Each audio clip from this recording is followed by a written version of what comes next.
every side. In the darkness is the light. Out of the shadows of my life. In the darkness is the light. Hello, everybody, and welcome to our latest episode of the So Weird podcast. I'm Kat. I'm Kathy. And I'm Emily. Sadly, Zach couldn't be here tonight, so we'll just have to muddle through without him. Also not here tonight is Jack. This episode is Fall, the follow-up to the iconic episode Strange Geometry, and first episode in a while to focus on Ned, and the first episode in the series to not feature Jack, who's away visiting Gabe. So the mystery of this episode is as Fiona and Molly are dealing with the falling out in their relationship after the big reveal that Molly had been keeping a secret about Rick from her entire life, we are visiting Ned's childhood friend and taking a trip back down memory lane to a memory that Ned and his best friend Sam have been repressing for a long time. And a newspaper journalist has been digging questions. Yeah, this episode, it was like they had Ned's story going on, and then they had the side story, I guess the B story would be Fee and Molly, which is way more interesting to me than the original, like, main plot of this episode. I don't know. I've always liked the main plot of this episode. I guess I like that it's another one of those episodes that illustrates how, So Weird not only showed the problems and emotions of children, but also adults. And so I really appreciate this one in particular for, the theme of guilt, which I think is pretty powerfully displayed here in this one. It's very well said. What would you say the mystery of the week is? Like, if we had to pin it down to one figure, would you say this one's more like a ghost or a doppelganger or what? Wow, that's hard. It's like a ghost that's angry because he's not sure, like, if his friends really saved him, and I don't know if we've had an episode where the ghost or whoever needs to relive a moment. Well, this episode actually makes me think of Family Reunion, for the obvious reason that this is another episode where we actually see a child fall to their death. I think that the scenes in this episode where they show that are a lot more powerful than in Family Reunion because they're a lot more realistic. But, back to the whole, is he a ghost? Is that what we're trying to decide? Or is that the mystery we're all thinking? I don't know, because you were saying you thought that maybe he's like a ghost that has to relive his past and he's angry with them, but actually at the end of the episode I'm not sure if he is angry with them. Yeah, that's something that always mystified me growing up. This episode does a really unique take on the traditional ghost story because we have this mysterious newspaper journalist prying into Ned and Sam's past and the story about their friend Pete who died when they were kids. If there's some sort of story here, why didn't Ned and Sam save their friend? Were they trying to lure Pete to his death? And at the end of the episode, Fiona makes a note that the journalist's name, Louis Pelt, was an anagram of Pete's name. So the implication is that the journalist was really Pete trying to find out if his friends intentionally let him die or if they did their best to save him. Yeah, and so I guess my question is, was he really trying to figure out if they loved him or let him die, or was he just trying to get them to he's been witnessing the guilt and shame of his friends, and he's kind of trying to get them to come to terms with it and accept that they really were, that they did their best when they were younger. Oh, I never thought of that second, perspective, because at the end, once Sam's trying to save the hallucination of Pete, we see Louis Pell come, and then we see Pete at the same time, and that's when Sam admits that he was afraid of falling also, but he loved him. I think that's what he said. And so the ghost and then Lewis appear at the same time saying something that I don't remember, but it's Yeah, interesting he says, refer to Pete as an hallucination because throughout the episode we see Sam turning around and seeing this ghost of Pete, usually when Sam's in a perilous predicament, like when he's the story about how he's doing some construction project and he fell and hurt his back because he saw Pete. Or he'll just suddenly see Pete dangling from a rooftop and think that he needs to go save him and fall out a window or something. yeah, So it I is think, open-ended if he was really seeing ghosts or was he just hallucinating out of guilt. well, I don't know because, the other characters do see Lewis Pelt, so he had to have not just been hallucinating, right? that's where the freaky stuff happens. And Yeah. Yeah. yeah, this one, the whole time, like whenever I rewatch this one, I'm just usually confused a little on the ghost and why he's really doing that and why does he appear so like the journalist is so, I don't know, malicious, I guess. Yeah, he certainly is. It kind of reminds me of, I don't know, like, I'm not a therapist or a psychologist or anything, but like in those movies that you see in the past of therapists trying to draw out their emotions from their clients or whatever. And I don't know, it doesn't seem like the best method of helping someone cope with, a traumatic event from their childhood, but that's kind of how I view it in some ways because he is like, what does he say? He says stuff like, what was in your heart? Did you even want to save him? Like, that's like a really terrible thing to say to your friend. But I don't know. It's really interesting. I enjoy it. I like that it's kind of, I don't know, that there's some, it's open to interpretation. I like that. Yeah, and it's definitely one of the darker episodes of So Weird. I've said it before, and I'll say it again, that I think this is hands down the scariest episode of So Weird because it deals with such a realistic topic. It's not just your standard ghost story of the week. The idea of a child dying, doing something so fun and lighthearted. I remember watching this episode for the first time in my parents' bedroom when I was a little kid and thinking that Ned's flashback or Sam's flashback story of what happened that day, that could have been a memory out of my dad's own childhood of just 3 kids playing in a lake, climbing on a cable car to jump out into the middle of the lake and it getting caught and a kid just falling from their death trying to make it back. It's tragic, and these tragedies happen in real life all the time, and that's the scary thing about this episode for me, and it always has been. It's interesting that you kind of mentioned how realistic it is, because actually when I first rewatched this episode after many years, I remembered this episode, but I was surprised to realize that it was actually from So Weird, because it was so realistic. I guess I thought that it was from some kind of teen drama and that Pete in the episode was just like a manifestation of someone's guilt. So finding out that it was actually from this show about the supernatural really surprised me. Yeah, and I think it also reminded me when you guys described him as being malicious and a terrible friend. I remember watching this episode as a kid and being afraid of Pete because I couldn't understand, like, if these were your friends, why wouldn't you trust them that they did their best to save you and that they couldn't? Why would there be that animosity between them?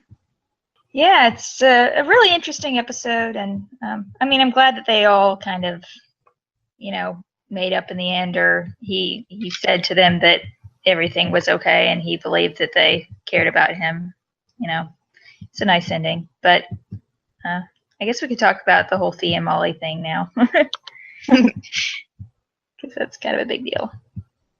Yeah, and that's probably, like you said, it's such a strong plot point, and from the drama perspective and the story arc perspective, this is such an important episode because we get to deal with Bea actually giving Molly the silent treatment and having Phoebe like a regular teenager lashing at her mom and doing it in her own little Fiona non-confrontational way. Mm-hmm. And this is an episode where we hear a little bit of Rick singing Another World, because that's what Fee's listening to. I love that scene where Fiona's just staring at the CD thinking about her father. Molly comes and tries to talk to her. All Fee wants to talk about is Another World. I've been listening to this song my entire life. Is that what it's about? Weird stuff? And Molly admits that's part of what it's about, and Fiona can't take any more of that, and she just cuts Molly off and decides to go up to her room. Do you all like that song? Yes. Love it. Really? Yes. Okay, it's not my fave, but Really? okay. If it was acoustic, I would love it, but the background instruments kind of bore me. So, like, when I heard Jimmy, who was on the podcast before, sing it acoustically or a cappella on YouTube, I was like, oh my god, this is awesome. But I don't know, throw in the background music and it's just too slow. I don't know. Do you like Molly's version at least more? No. Or it's the same thing? It's kind of the same thing. It's the piano. I don't know. Anyway, I love sorry. piano. But yeah, that scene is really interesting, and it's just funny. You know, I can't believe that. Well, I just like that Fee kind of comments on the fact that she's been listening to that song her whole life, and now it's taken on a new meaning for her. Yeah, I think that's really cool. Yeah, and I also love the fact that Fee is holding the physical CD case. For one thing, we don't have CD cases anymore because we don't really use CDs anymore. And for another thing, it's like that tangible connection to her father because her father was on that CD. He made it. True. That was the first scene, and then the next scene is when Fee and Molly are making something, and Fee is she's doing something. She's cracking eggs open, and like a piece of shell falls in. And using her finger. Yeah, and then Molly's like, "Here's a fork," and Fee's just doing that. No, I don't want your help. I don't want to listen to you and all that. She's like, "No, I'll use my finger." Yeah. And then Molly gives that little explanation where Fiona asks, how could you keep this from me all this time? I've always felt like I was trying to find a connection with him, and there's been this connection this whole time, and you hid it from me. She thought she was doing the right thing, and maybe the right thing changed along the way somewhere, and she just missed it. And I thought that was a really nice way of explaining it. Yeah, I like that they actually wrote that conversation, like the actual question, how could you keep this from me? Because I don't know, maybe a lot of shows I watch now, there's a lot of like conversations that I wish would happen in TV shows, especially just like stuff like the question that the audience wants. It doesn't happen, so I love that they did that, and I like Molly's explanation. Yeah, I've always really liked this scene because it feels like a very mature conversation. I mean, at the end of Strange Geometry, they were both like yelling at each other, and in this one, they're talking to each other and, you know, talking about something very seriously, but, you know, they still really care for each other. And I guess my favorite part of this whole scene is that, you know, even though Molly apologizes at the end, Fee doesn't tell her it's okay, which I feel like is something that happens a lot of times. Yeah. At least on television, the person will say it's okay, but in this case, it's really not okay. But Fee, you know, allows things to continue as they usually do, even though she's not totally okay with what happened and what she learned. Yeah.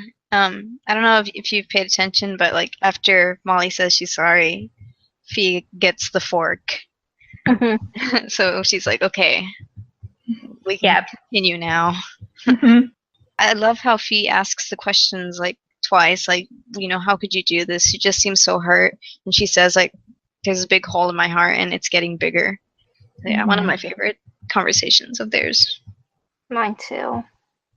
The only thing I don't like about this scene is that Molly is wearing pigtails. Why don't I'm you like sorry, that? but like once you hit a certain age, you don't wear pigtails anymore. Unless you're a stripper. And Molly's not a stripper. And then there are also another couple cute lighthearted scenes in this episode. I like the line in the beginning where Molly is looking for her guitar because it's gone missing.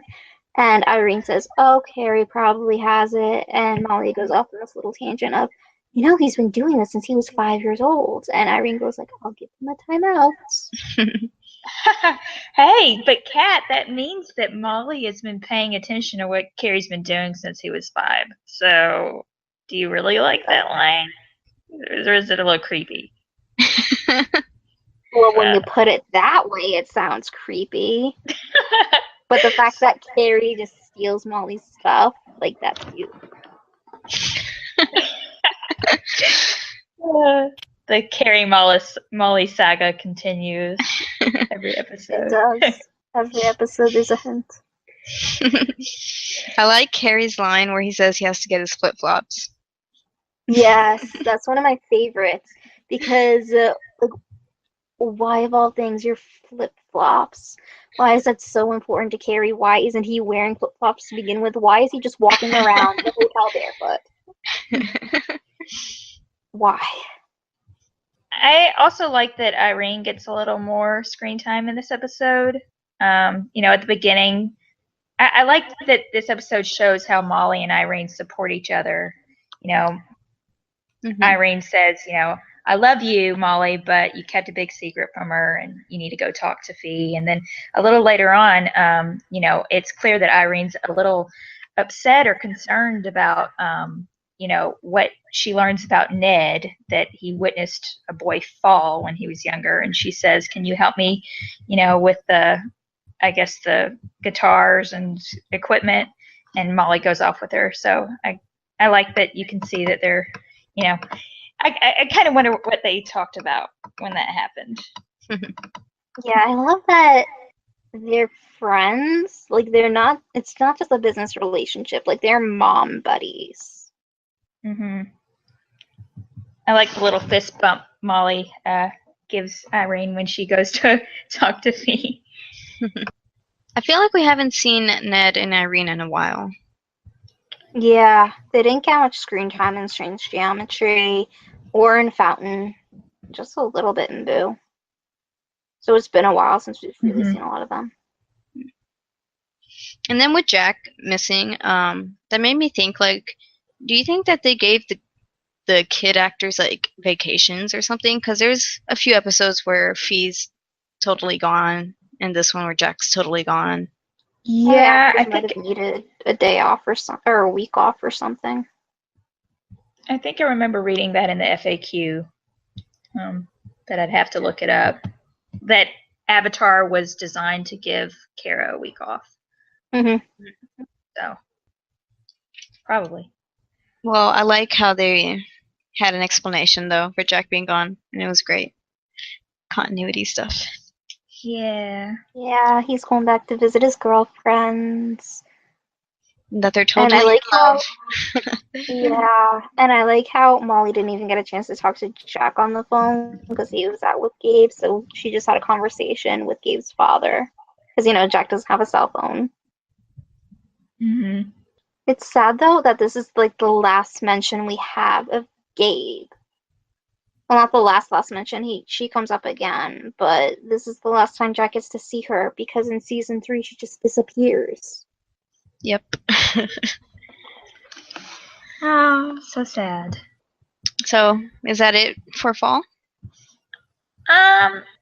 I guess I'd also just say I like the list that Fee keeps on her computer of what she has in common with her dad. So I actually wrote it out. She said they both have brown hair. They're both great swimmers. They cry watching home movies, and they like to help people. They hate Rocky Road ice cream, which I do too. They dance on Christmas Eve, play guitar, love weird stuff, and sometimes look alike. I don't know. I think that's really sweet. Yeah, I love that scene. And how Fee looks so content looking at her laptop after she makes a list, and how we end that episode on the note. It's such a nice ending. With the Rick theme. Oh, yeah. It's beautiful. And we also get a look at her, like, laptop desktop.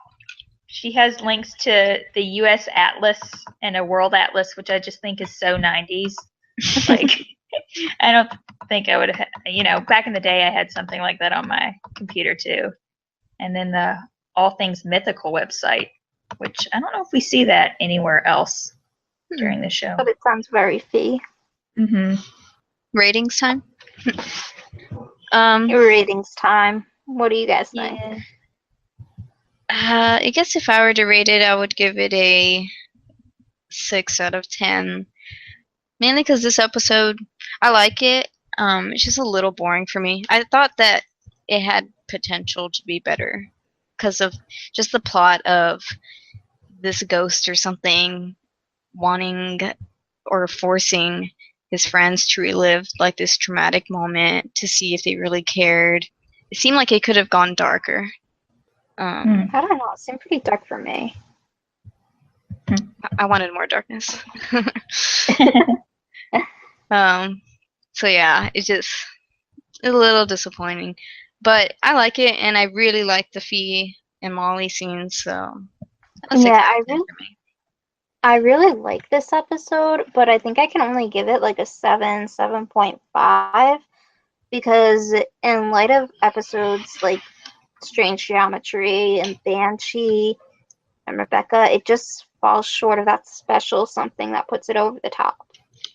It's a good episode. It has a great side plot with a story arc about Fiona and Molly making up after the fallout from Strange Geometry. Great emotional content. A good storyline that's a little bit confusing, and I still don't know what to make of Pete and Lewis to this day. That was it a ghost? Was it really just a journalist? Who knows? But I think it's one of the scariest episodes of the series, the most realistic, and a solid episode. Wow. So I give this one 2 thumbs up, guys.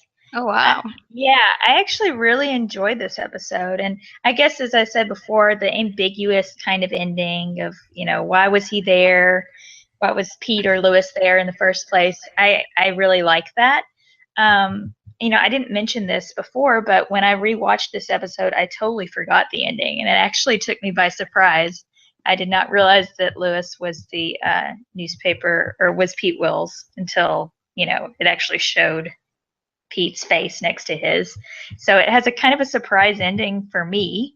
And yeah, I think that the acting was really good in this episode, particularly from the guy who played Sam Hodge, and also Dave Squatch Ward, when he was retelling the story of, what happened to Pete. And that flashback, it was really emotional. I mean, I didn't cry or anything, but it really drew me in. And also, yeah, the Fee Molly stuff was, we've already talked about, but was really well done. So I give this one 2 thumbs up.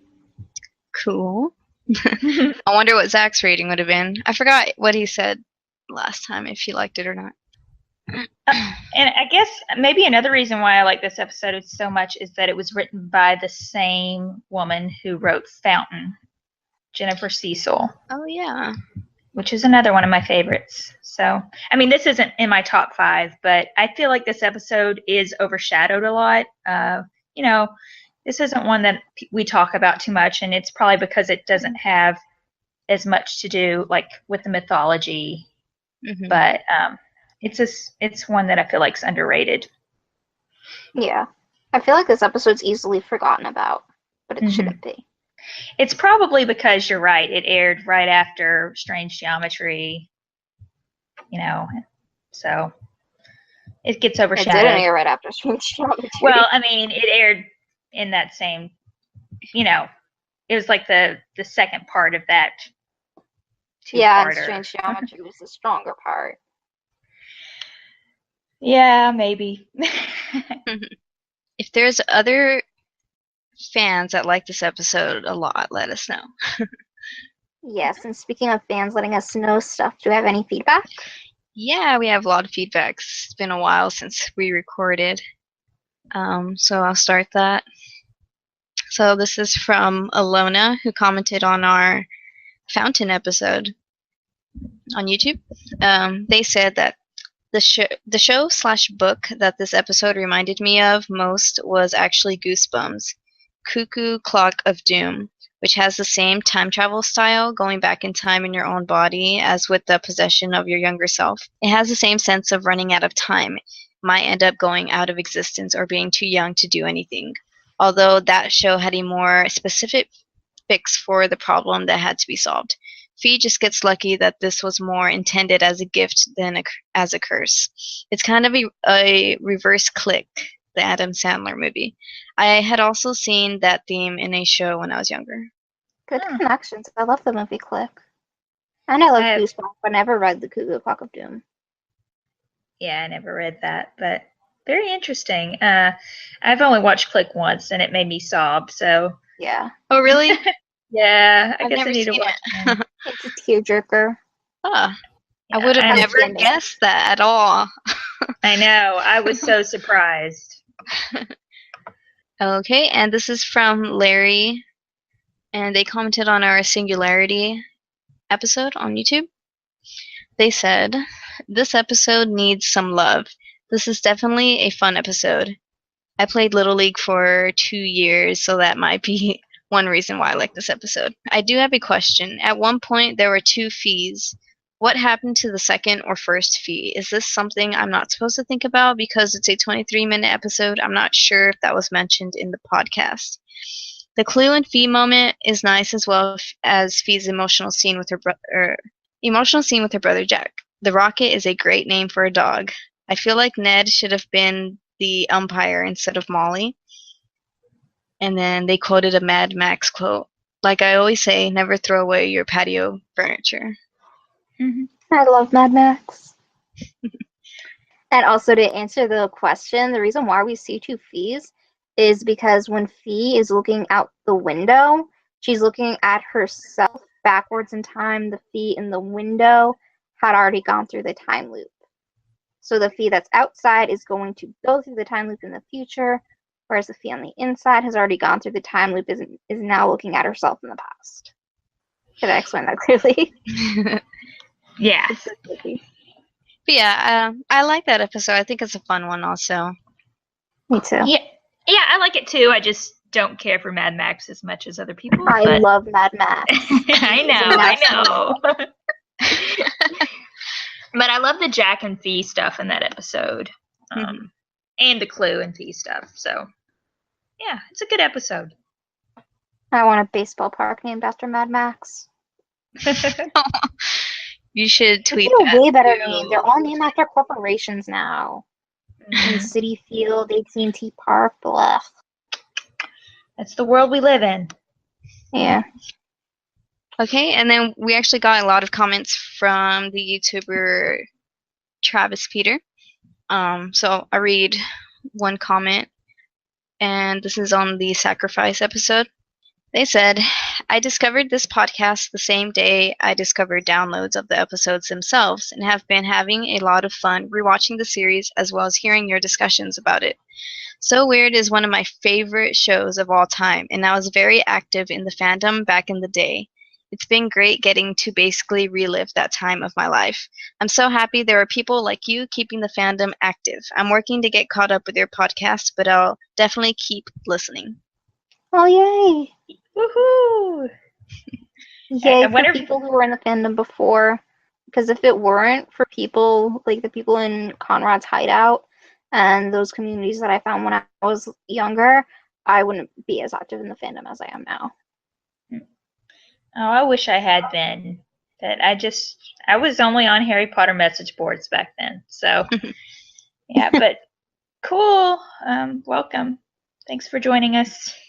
Yeah, and thank you for all the other comments, and I hope you've been having fun listening to us and rewatching the episodes, which I think I gave you links, or Betsy gave you links on our Twitter.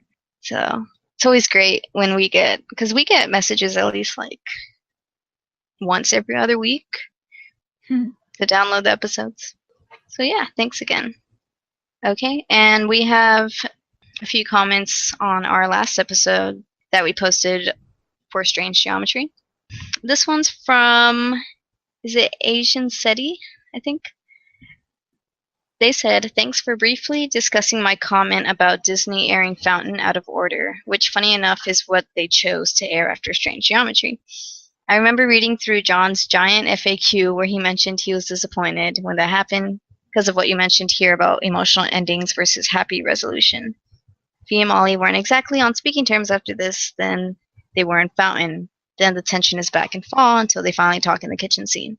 I think they were hoping Fountain would air sometime after Fall and Strange Geometry, but not in between. I think there's a thread on the pro boards about trying to figure out the show's timeline. Anyways, definitely another great episode review. I listen after rewatching Strange Geometry and wondered if the crop circle design was intentional foreshadowing for the remaining Nautilus portal as one of the upcoming stops along the tour's ley lines. I don't know, probably more of a stretch, but I do love that they built an arc for all the Alien episodes. Too bad it ended up ending with Roswell. Had season 3 gone as originally planned, I would have loved to have seen Fee and the alien girl communicate face to face. Mm-hmm. That's an interesting idea about the crop circle. I hadn't really made that connection. Same, but it's probably just coincidence, but it's cool Yeah. if you find, little stuff like that and tie it together in some way. Thank you. And from the East Street Band Fan 1, they said, "After listening to the podcast today, I just rewatched the episode. One of the series' most strongest episodes. You learn more about Rick and why Molly doesn't want to believe in the paranormal, no matter how many encounters she's had with it. She didn't want what happened to Rick to happen to Fee. There's always a lot of parallel to Patterson and Brickrew in terms of using Fee's emotions towards Rick against her. Brickrew in season 1, Will-o'-the-Wisp told Fee that if she turned off the hangman guessing games, he'd let her speak to Rick. In Strange Geometry, Patterson told Fee that if she helped him, he'd bring Rick back. In both episodes, Fee made a heroic decision, first to save Jack from Brickrew's possession, and then to destroy Patterson's portal instead of being selfish. Both Brickrew and Patterson used Fee's emotions towards Rick against her, with her wondering whether or not they were telling the truth about bringing him back. She chose to sacrifice the possibility of communicating with Rick to do what was right. Also, the ending and Molly and Fee's emotions are one of those reasons why this was one of the better Disney shows. They did not talk down to the audience when it came to the dynamics, and as mentioned, wasn't wrapped up right away. As you guys mentioned, for a Disney Channel kids show, it was nice that not every episode had a happy ending right away." Mm-hmm. That's a good parallel. Yes, I do feel like those are two of these biggest hero moments on the show, so I like that you kind of connected those together. Yeah, Is there a gift set of those two there parallels? should be. Is that a hint to me? Maybe. Yes. Okay, maybe I'll do that. I did one where it was like she has to make tough choices, and both of those moments were in there. But okay, that'll be something I do in the future. Yeah. Thank you to both you guys. And this is from the GSTV reviewer. "Fantastic episode of both the TV itself and the podcast. It really was surreal for this episode to end on such a downer, as opposed to a happily ever after scenario most kids shows do. It's great that John is still contributing to music somewhat even after the Phillips Kane band dissolved. By the way, do you think Molly's reason of not telling Fee about what really happened when Rick died was justified, or do you sympathize with Fee when she found out there was more to Rick than she realized?" I kind of talked about this last episode, but my heart breaks for Fee. It really does. That I mean, I understand where Molly's coming from and why she didn't tell her, but I mean, Molly hears that Fee has, been feeling lonely in her belief in the paranormal, and I mean, she had to know that Fee felt that way, and so, but she still kept it from her. So I feel worse for Fee in the end. Me too. Yeah. And then, as I said last episode, Molly's still not telling Fee everything, even though she knows that Fee has been feeling lonely and is hurt. She's still not telling her about, what her experimentation with witchcraft. So, yeah, I'm definitely, I feel for Fee.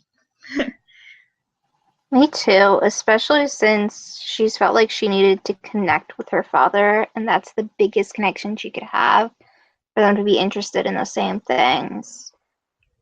And for Molly to keep that from her, that's harsh.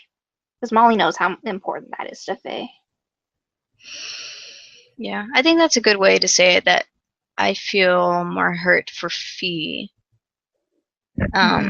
Because, like Molly says in this episode, after Rick died, and then after she was beginning to realize that Fee was into the same stuff, she said that she started to hold her breath and never let it out.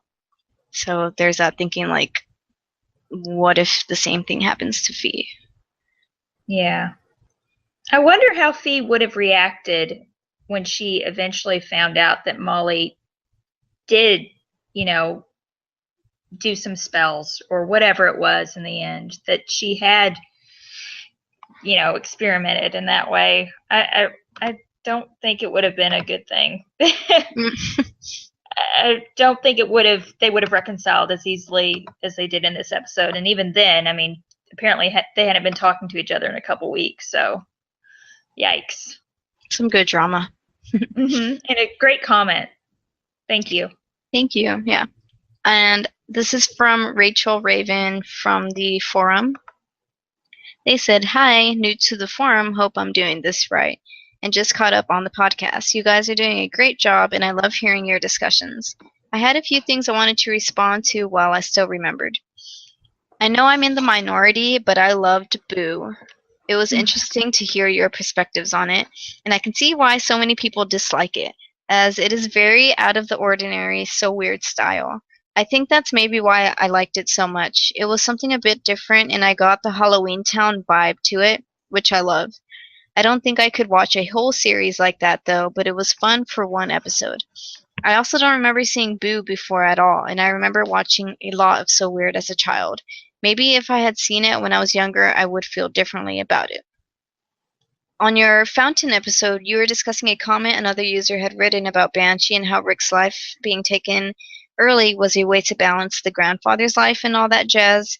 It occurred to me, couldn't we use that principle for the series as a whole? Basically, in order to extend the life of the series, having a season 3, Fiona was essentially sacrificed, no longer on the show, a life taken in exchange for a life extended. I'm sure it wasn't intentional, but kind of a fun way to read into it. I'm looking forward to future episodes and always LOLing at your ship names. Oh my goodness, that was brilliant. Yeah. Wow. That's a very positive spin on why Fiona left. Yeah. I like that. And hey, I'm sure you're not the only one who likes Boo. I've heard other people say that they enjoy it. So yeah, I think on that episode we talked about how we had a lot of comments asking for when we're gonna do Boo, or that we skipped Boo. So there's people that like it. I think because it's a Halloween, it's a holiday episode. Yeah, one of the rare ones because it hardly ever aired. Yeah, I think that's why we never really had a good quality download, because it might have not aired much. I don't know why not. A few more comments on our Facebook page. So this is from Alona, which I think is the same person that I had mentioned before. They said, "Thanks for the links to the song cover. I always did like Questions and appreciated what an unusual sound it has. Really enjoyed his cover. Strange Geometry is definitely in my top 5 overall episodes, and I love the complex dynamic between Molly and Fee. Amazing how far back that fight was foreshadowed with Strangeling in season 1. It was always clear to me that Fall was intended to come after Strange Geometry, and don't think I saw either Boo or Fountain live on TV anyway, but I can see why that would be a disappointment to the showrunners." Yeah, I guess it was foreshadowing in Strangeling about the whole fight that they're gonna have, but yeah, Molly looked pretty peeved. And this is from Andrea. She said, "First off, I will answer your question about my name. I prefer the pronunciation Andrea, but I'm not picky about how people say my name. Feel free to pronounce it however you would like." Now Okay. on to So Weird Insight. Strange Geometry is definitely one of my favorite episodes. We all know that Molly often refuses to acknowledge the paranormal, but I want to add that I don't think that lack of acknowledgement is purely from skepticism. In Fall, Molly admits to Fee that the supernatural scares her, and that when Rick died, she was incredibly hurt. In fact, she specifically uses the word broken, which is exactly what all of you have discussed in previous podcasts. Anyway, I get the feeling that Molly does not want to face the very darkness that took her husband from her, and denying the paranormal is her way of trying to fool herself into believing that she lost him to normal, unfortunate circumstances, which is probably easier for her to cope with than the actual truth. Thus, she is trying to protect herself mentally and emotionally so that she can find reason to heal and continue to walk through her life as a musician and mother.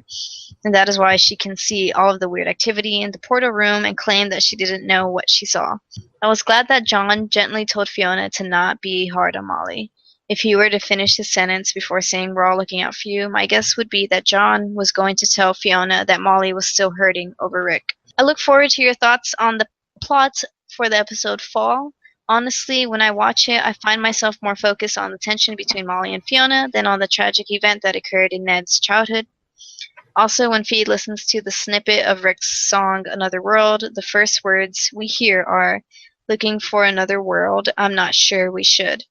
That makes me want to facepalm myself and wonder why Rick didn't take his own advice. Of course, if he had, then there would be no story, but still. That's such an insightful comment.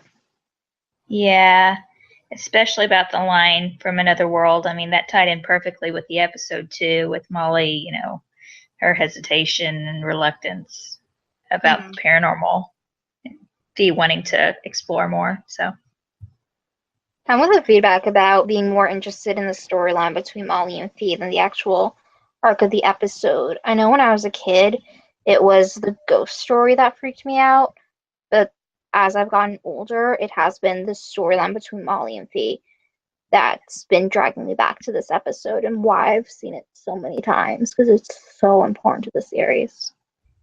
Yeah, and I think if we go back to Nightmare, when they show us the flashback of Rick, I guess, going out right before his death, Molly says something about it's getting too strange, I think.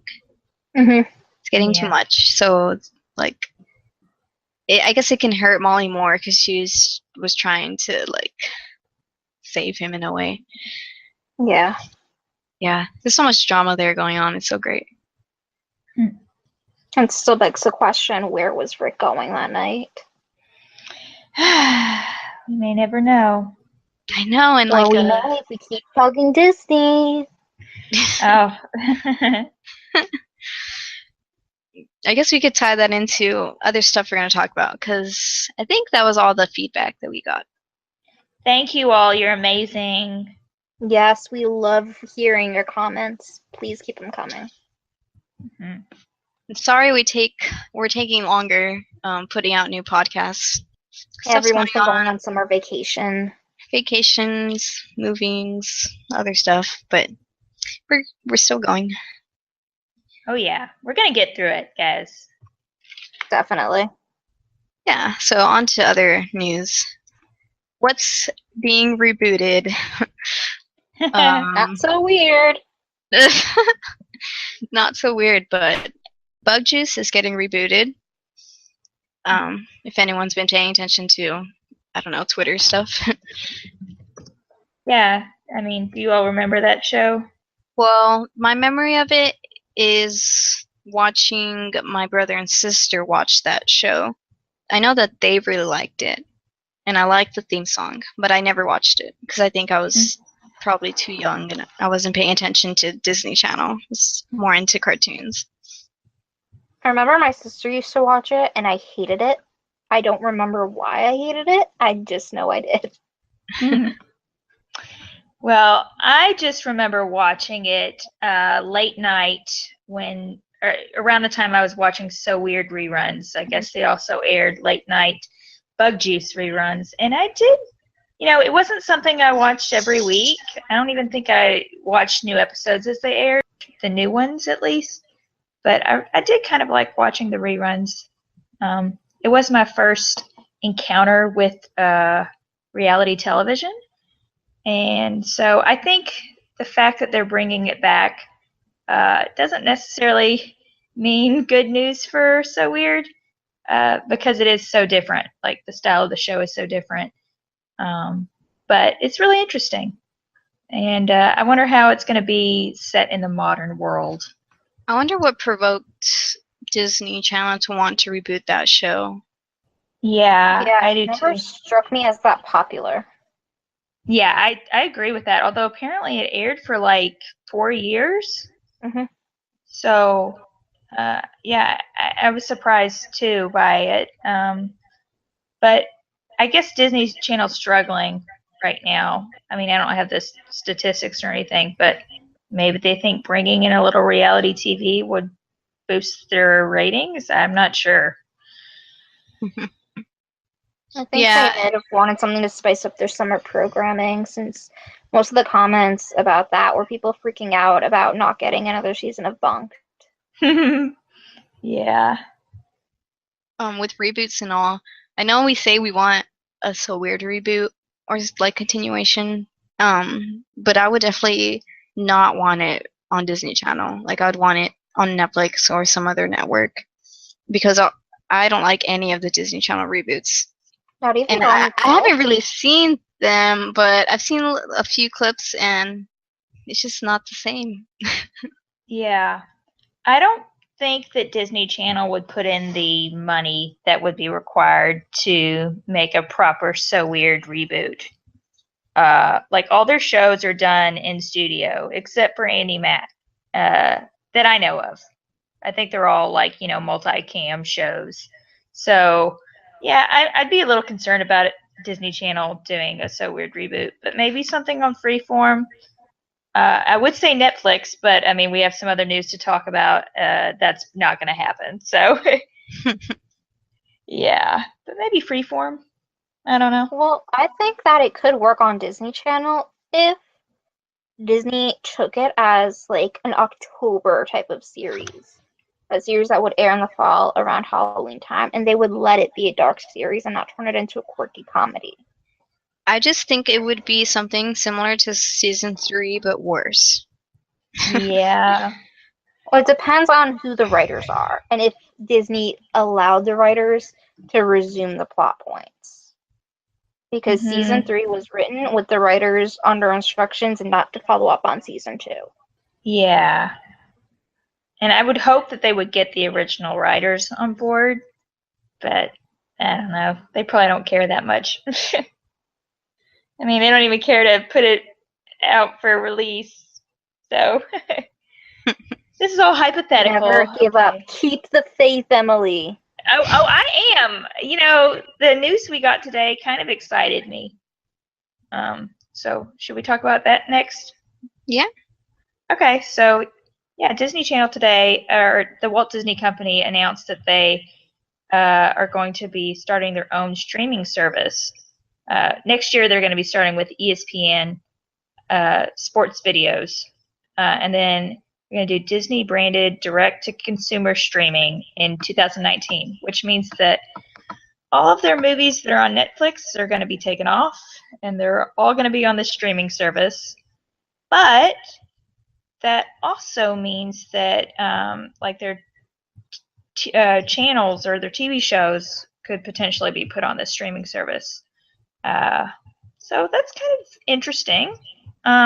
I guess what excites me a little bit is it says Disney will also make a significant investment in an annual slate of original movies, TV shows, short-form content, and other Disney-branded exclusives. So they're going to have original TV shows on the streaming site.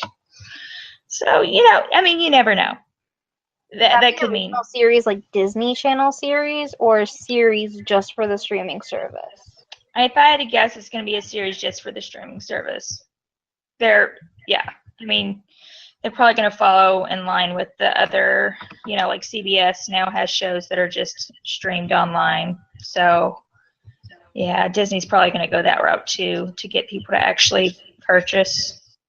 But yeah. to fill in, like, besides movies, they have to put shows. And so I feel like they have to put older content as well. Mm-hmm. So they could have, choices. So people could, like you were saying, want to subscribe to that streaming service. Yeah. I mean, who knows how good any new content would be on there, but if they could put the old shows on there again, reinvest in those old shows. Yes. Like, there were rumors for the longest time about there being a So Weird movie called The Encounter. I think around the time that the famous Red Jackson movie came out, about Bea and her father. If they could just make one of those little movies just to wrap up the plot points, give this series a real conclusion. Pretend that season 3 never happened because it was awful. Mm-hmm. Yeah. So badly, I want the series to have a real ending. Mm-hmm. So, yeah, I mean, at this point, So Weird isn't going to be on Netflix. I think we can just stop hoping for that because Netflix and Disney are breaking ties. But, I mean, now is the time, I guess, to start, pushing Disney. Like, if you're up for it, let them know that we still care about the show. Tweet and them. I have been pleasantly surprised seeing how many people have responded to their news about Bug Juice with questions about when they're going to release So Weird. Keep doing that. That's great.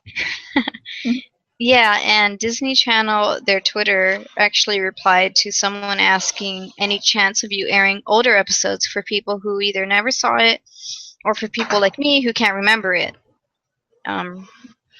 Talking about Bug Juice. And Disney Channel replied, still TBD, but we'll keep you posted.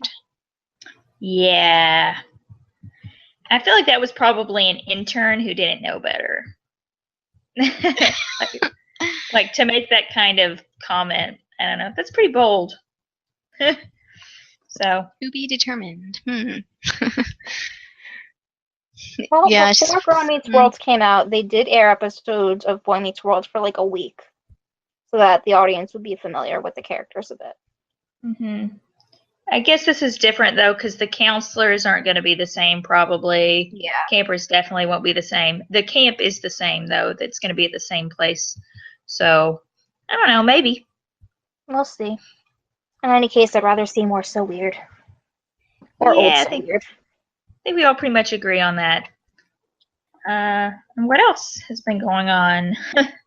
Oh, we've talked about it before, but Jessica Williams is a big So Weird fan. And one of the writers, John Wiseman, tweeted at her asking like, "Oh, I heard you're a So Weird fan." And she replied to him.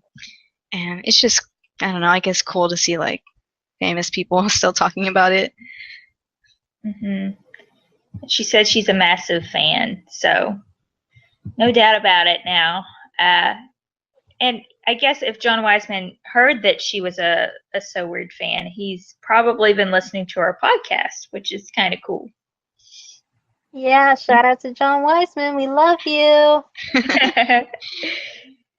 He's either listening to the episodes that he wrote or all of them. So if you're listening to all of them, let us know. Yeah. So a while back, I like to go through Twitter and search for people talking about So Weird. So I type in like a lot of different things. So Weird Disney, So Weird Best, that sort of thing, to see if I can find anyone out there who cares about the show. So I saw that someone named Josh Stolberg, who was verified, retweeted an article about, for Blumhouse that I think we mentioned back in the day called So Weird, Best Horror Kids Show that everyone forgot. And he said, this was one of the first TV shows I wrote for. So I looked him up, and he is the writer of several So Weird episodes, including the season 2 finale, Twin. So I thought that was pretty exciting. And then we got in touch with him, didn't we? Can't remember how. I think we did. Oh, so I said, thanks for writing one of my favorite episodes, Twin. The rooftop scene has made me sob. And he said, thank you for saying that. The credit to the great acting. And then I think he started, like, John Cooksey saw the tweets for some reason, I guess. Yeah. And so, John Cooksey was like, I love that show and the songs too. And I don't know, it's just really cool to see two writers from the show talking about it so many years later and, talking about how much they loved working on it. And I would love it if they would love to continue working on it. If Disney would let them. So, yeah, Josh said it was an amazing team on the show. I had a fantastic time working with everyone. So, yeah, I mean, we've heard that from a lot of writers on the show, either, on YouTube or on Twitter. So I think the show was still well appreciated by the people who worked on it, and also the actors, too. Mm-hmm. That's really nice. Yeah, it's definitely well loved all around by everyone involved in it. It's pretty evident. All right. Is that about it? Yeah, I think so. So Woo! this concludes this episode of the So Weird podcast. I'm Kat. I'm Kathy. And I'm Emily. So remember to keep the faith and keep bugging Disney Channel to release So Weird. Do it, yes. Please. Bye. Bye. It's been night so long now. She doesn't think the sun will rise. She asks, is this all there is? Won't this ever end? There must be a better place. Looking for another world. I'm not sure we should. I'm not sure salvation lies there. There is bad as well as good. Let us love each other now, as if this world is all there is.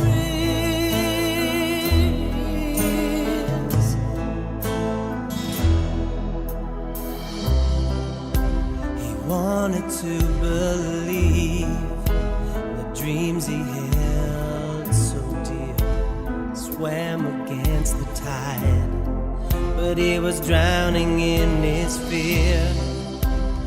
Out on the lost horizon, the goal kept shrinking down in size.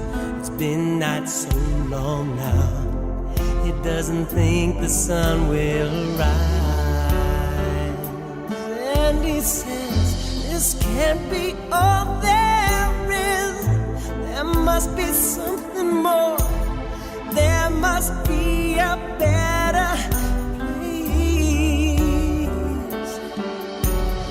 Looking for another world. I'm not sure we should. I'm not sure salvation lies there. There is bad as well as good. Let us love each other now, as if this time is all there is.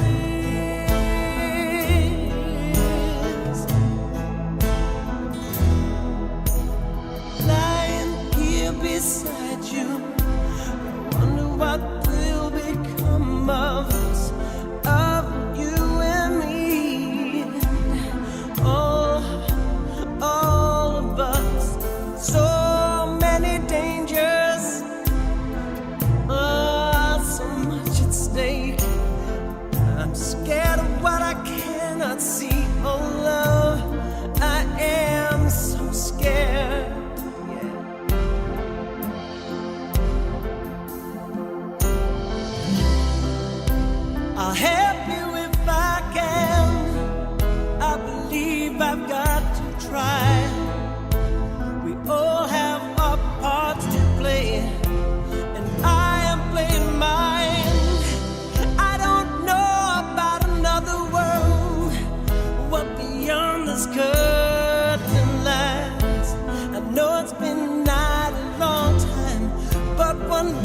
sun will rise. Yes, one day